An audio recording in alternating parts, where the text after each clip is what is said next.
Hey guys, welcome back. मेरा नाम है Amit. Welcome back to the another video. तो जी इस वीडियो के अंदर हम लोग आए हैं हमारी सर्विस सेंटर पे हमारी गाड़ी की सर्विस कराने, और हमारी होने जा रही है फोर्स सर्विस।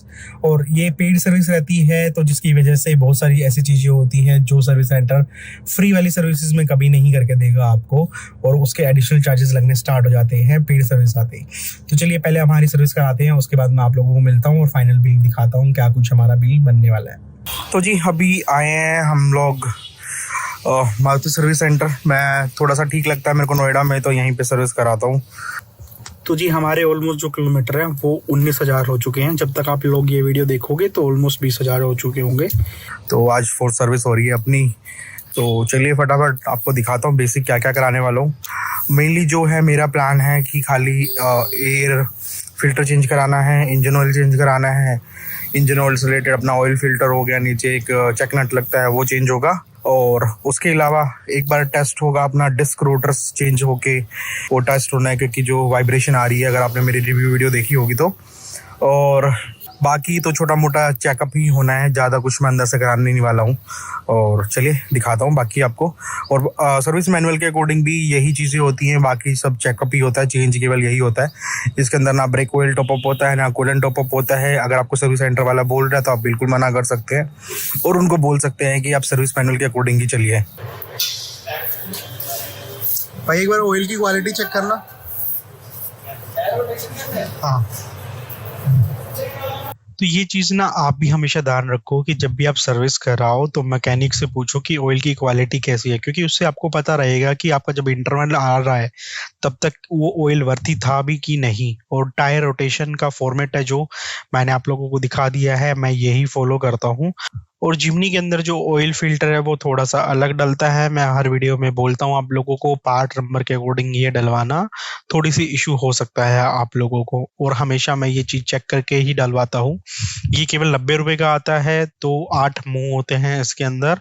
तो आप कभी भी जिमनी के सर्विस सेंटर जाएं तो उनको ये पहले से रिमाइंड करा दे कि यही पार्ट उनको डालना है जो सर्विस मैनुअल में दिया हुआ है। अगली चीज है, हमेशा टायर रोटेशन के दौरान आप अपने डिस्क रोटेटर और पैड्स को क्लीन करवा लें, क्योंकि देखो मेरे रोटेटर में एक ग्रूव बन गया है। क्योंकि मेरे सेकंड सर्विस में मैंने बोला था सर्विस सेंटर को, बट उन्होंने ब्रेक पैड क्लीन नहीं करे ये बोल के कि बिल्कुल साफ है, और वो थर्ड सर्विस में मेरे को जाके पता लगा कि एक ग्रूव बन गया था। और हमेशा गाड़ी के अंदर आप खुद भी एक बार जाके रिक्वेस्ट करें कि मेरे को गाड़ी चेक करनी है, कोई डैमेज तो नहीं है, किसी तरह की कोई ऐसी चीज तो नहीं है। कई बार क्योंकि मैकेनिक उनको नजरअंदाज कर देता है। और माउंटिंग पॉइंट मैंने आपको दिखा दिए हैं कि अगर आपको कभी भी लिफ्ट पे करवानी है तो आप ये माउंटिंग पॉइंट जरूर देख लेना। ऐसे ही आप हमेशा लिफ्ट कराना गाड़ी को, क्योंकि सर्विस सेंटर वालों को ये चीज़ नहीं पता है। और जब मैं इसको गाड़ी को इंस्पेक्शन कर रहा था नीचे से, मेरे को एक लीकेज दिखी जो मेरी थर्ड सर्विस में भी थी, लेकिन मैकेनिक ने इस चीज़ को इग्नोर कर दिया था, और फोर्थ सर्विस में मैंने इसको थोड़ा सा हाईलाइट किया।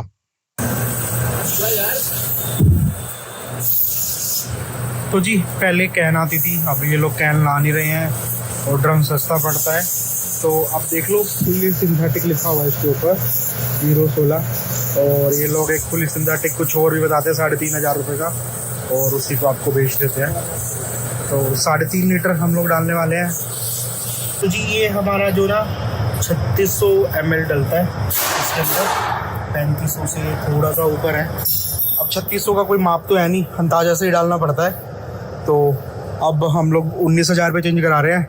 अगली बार जो है ना इसका हम लोग 24,000 पे चेंज करा के फिर माइलेज चेक करेंगे कितना फर्क पड़ेगा हमें। तो आपको बहुत बार बेवकूफ़ बनाया जाता है कि हम थोड़ा सा और अच्छी क्वालिटी का फुली सिंथेटिक डाल देते हैं, जो कि करीबन 3,500 रुपए का होता है, जबकि 016 एसर वाला ये केवल 1,700 रुपए का है, और ये ऑलरेडी फुली सिंथेटिक है। आई डोंट थिंक कि डबल पे करना एक वर्थी डील है। तो मैंने 20,000 वाली सर्विस के ऊपर भी मेरे स्पार्क प्लग क्लीन कराने थे, बट इस वाले सर्विस सेंटर में जो फोरमैन साहब थे उन्होंने मना कर दिया, क्योंकि मारुति रिकमेंड नहीं करती है। बट कुछ चीजें हमें सेल्फ से भी करानी पड़ती हैं, तो मैं कोशिश करूंगा इनको बाहर से क्लीन कराने का। और एयर फिल्टर है, आप 10,000 किलोमीटर पे इसको बिल्कुल चेंज करा लेंगे, अच्छा रहेगा।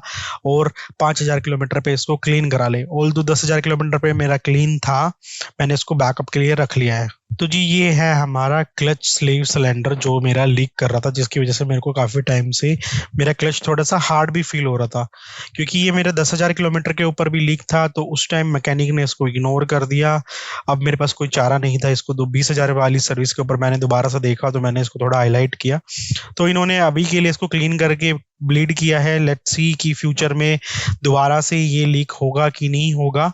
तो मैं आप लोगों को इसके ऊपर बिल्कुल एक वीडियो बना के बताऊंगा कि इसका क्या हुआ क्या नहीं हुआ। इसके बाद मैंने एक थोरो विजिट किया गाड़ी के नीचे, कोई चीज छूटी तो नहीं है, कोई डैमेज तो नहीं है नया। कुछ लोग बोल रहे थे आजकल की जो ट्रांसफर केस और रियर डेफ को कनेक्ट करती है रोड, वो ऊपर बॉडी में टच कर रही है, तो वो भी मैंने चेक करा और मेरे जो गार्ड लगवाए हुए हैं वो भी चेक करे, और कुछ मेरे को सपोर्ट्स लूज मिली। तो ये जो चीजें हैं ये मैकेनिक इग्नोर कर देते हैं, वो हमें खुद से देखना पड़ता है। और ये एक अच्छा मौका होता है जब गाड़ी लिफ्ट पे होती है, तो मैं कभी इसको मिस आउट नहीं करता।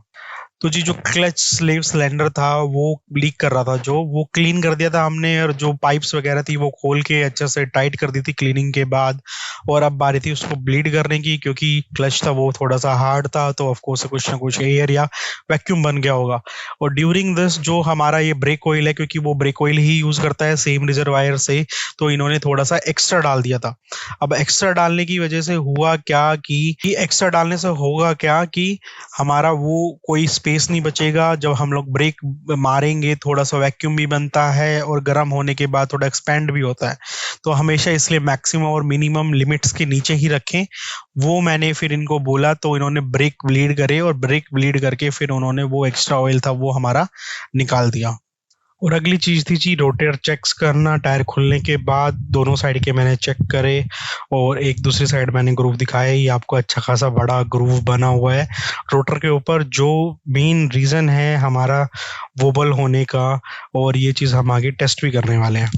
एंड मैंने इनको बोला ब्रेक पैड क्लीन करने के लिए, ताकि मेरे को कोई भी कंकड़ वगैरह कुछ भी डस्ट है कुछ भी है जिसकी वजह से रोटर खराब होते हैं तो वो भी पता लग जाए, और हमें अपने हेल्थ भी पता लगे। जी अभी थोड़ी देर रहा मैंने ब्रेक पैड, बाकी आपको फटाफट दिखा देता हूँ। 20,000 किलोमीटर पे अभी आप देख लो मेरे ब्रेक पैड काफ़ी बचे हुए हैं, और पिन अभी तो बहुत दूर है, तो आराम से अभी 10-15 हज़ार किलोमीटर और चलेंगे। और साथ के साथ मैंने इंजन बे का भी इंस्पेक्शन करा कि भाई कुछ इशू तो नहीं है, कुछ टूटा फूटा तो नहीं है। इंजन बेल्ट वगैरह सब चेक करी, और फिर मैंने इनको ऑलरेडी बोला हुआ था स्पार्क प्लग के लिए, वो इन्होंने मना कर ही दिया था। तो मैंने बोला इनको भाई थ्रोटल बॉडी भी क्लीन कर दो, जो इन्होंने अगेन मना कर दी थी। बट रिक्वेस्ट करने के बाद फिर इन्होंने मेरे को एटलीस्ट थ्रोटल बॉडी खोल के दिखा दी कि गंदी है कि नहीं है, जो फिर पता लगा तो बिल्कुल क्लीन थी। वो मैं एक थोड़ा सा अच्छा चीज थी, क्योंकि 10,000 वाली सर्विस के ऊपर ये बहुत ज्यादा गंदी हो चुकी थी। और इसको खोलना बहुत इजी है, 2-3 नट खोलने होते हैं, मैं आपको फटाफट दिखा देता हूँ। और आप इसको घर पे खोल भी सकते हैं, और खुद से पूरी खोल के क्लीन भी कर सकते हैं। ये थोड़ा सा टिपिकल लगता है आपको, लेकिन 2-3 क्लिप्स होती हैं, वो आप खोलेंगे तो थ्रोटल बॉडी आपके हाथ में आ जाएगी। तो जी फाइनली अपनी सर्विस हो गई है कंप्लीट, और बिल अभी बनवाते हैं, फिर आप लोगों को बताते हैं कि क्या कुछ बिल आएगा इसका। अप्रोक्स 5-1 हज़ार रुपये के आसपास बिल आना चाहिए, क्योंकि जो लेबर कॉस्ट होती है वो बहुत ज़्यादा महंगी रहती है। और अभी बस फाइनलाइज करा रहा हूँ कुछ चीज़ें, ऑलमोस्ट मैंने सब दिखाई दी है। कुछ चीज़ें जो बची हैं अभी, सारे गेटों के लॉक चेक करा लो, ग्रीसिंग करा लो, और बस यही बचा हुआ है। बाकी नट बोल्ट चेक करा लो सारे बॉडी के। तो जी सर्विस होने के बाद फाइनल टास्क बचा हुआ था सारे डोर्स के लॉक चेक कराना, अलाइनमेंट चेक कराना, स्प्रे कराना था मेरे को लूप, बट इनके पास था नहीं, तो इन्होंने ग्रीसिंग करी जो कि ओवर ग्रीसिंग हो गई थी। एक दूसरा इशू जो है जिमनी के अंदर की इसकी रबड़ है वो हार्ड हो जाती है, और उसके बाद वो आवाज करने लग जाती है, जिसका सोल्यूशन मेरे को अभी नहीं मिला है। मैं आप लोगों को फ्यूचर में इस चीज का सोल्यूशन भी दे दूंगा, लेकिन मैं रिकमेंड करूंगा आप ग्रीसिंग ना करा के लुब्रिकेंट स्प्रे यूज करिए। और फाइनल टास्क था हमारा टायरों में हवा एडजस्ट करना, क्योंकि मैं पहले 30 यूज कर रहा था, जिसकी वजह से राइड थोड़ी सी हार्ड थी, लेकिन अभी मैंने इनको शिफ्ट करा है 28 PSI के ऊपर, जिसके बाद अब मैं टेस्ट करने वाला हूँ गाड़ी को, और आपको फ्यूचर में बताऊंगा कि कितना मेन आपको प्रेशर मेंटेन करना है टायर्स के अंदर। तो जी अपनी गाड़ी सर्विस हुए काफ़ी टाइम हो चुका है, और ऑलमोस्ट 1000 किलोमीटर चल भी चुकी है गाड़ी, काफ़ी अच्छी चल रही है 20,000 किलोमीटर की सर्विस के बाद। और आपको मैं फाइनल बिलिंग भी दिखा देता हूँ, और ओडोमीटर भी भी दिखा देता हूँ कितना क्या कुछ है अभी। तो आप देख सकते हैं 21,407 हो चुका है ऑलरेडी। तो ऑलमोस्ट लगा लो आप, मैंने 1,500 किलोमीटर से ज़्यादा चला दिया इस गाड़ी को सर्विस के बाद से, और बहुत काफ़ी अच्छा चल रही है।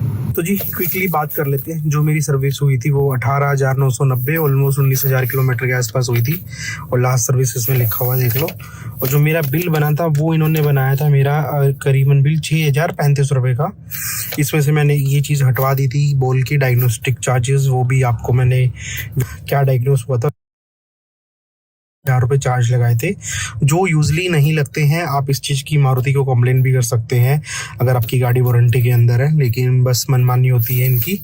और बाकी सब आपने देख लो, बोल्ट्स वगैरह ही हैं, बेसिक कुछ चीज़ें हैं, गास्केट हो गई और ड्रेन प्लग्स वगैरह मैंने कुछ एक्स्ट्रा ले लिए हैं आगे के लिए, क्योंकि तो मैंने कुछ अपने बैकअप के लिए ले लिए हैं, क्योंकि मेरे को एक सर्विस खुद से करनी है 25,000 के आसपास, तो वो मैं खुद से कर लूँगा। ये कुछ मैंने एक्स्ट्रा पेट्रोल भी ले लिया 100 ml, जो इसको मैं रखूँगा अपने पास।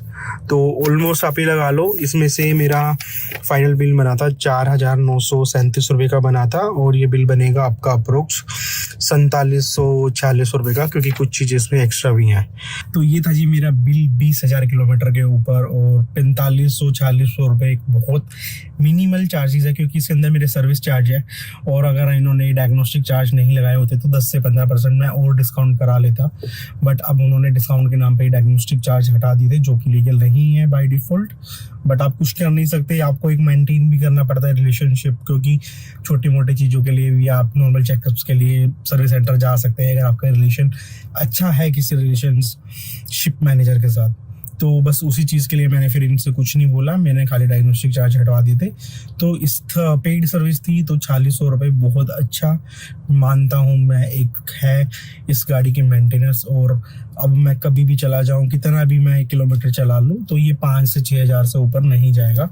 अभी इसका मेरे को व्हील बैलेंसिंग कराना बाकी है, अलाइनमेंट मैंने नहीं छिड़वाई है, क्योंकि मेरी गाड़ी बिल्कुल परफेक्ट चल रही है और मैं नहीं इस पर रिस्क लेना चाहता, क्योंकि अभी भी सर्विस सेंटर्स को नहीं पता है इसकी अलाइनमेंट, और इसका स्टीयरिंग सेंसर की जो अलाइनमेंट है वो बड़ा इशू चल रहा है। जब मेरे को लगेगा कि अलाइनमेंट की नीड है, तो फिर मैं अपने लोकल जो जींद वाला सर्विस सेंटर था उन्हीं से ही छिड़वाऊंगा, क्योंकि उन्होंने ही मेरी ये फिक्स करके दी थी, तो उनको थोड़ा सा आइडिया है कि इसमें गाड़ी में क्या कुछ था।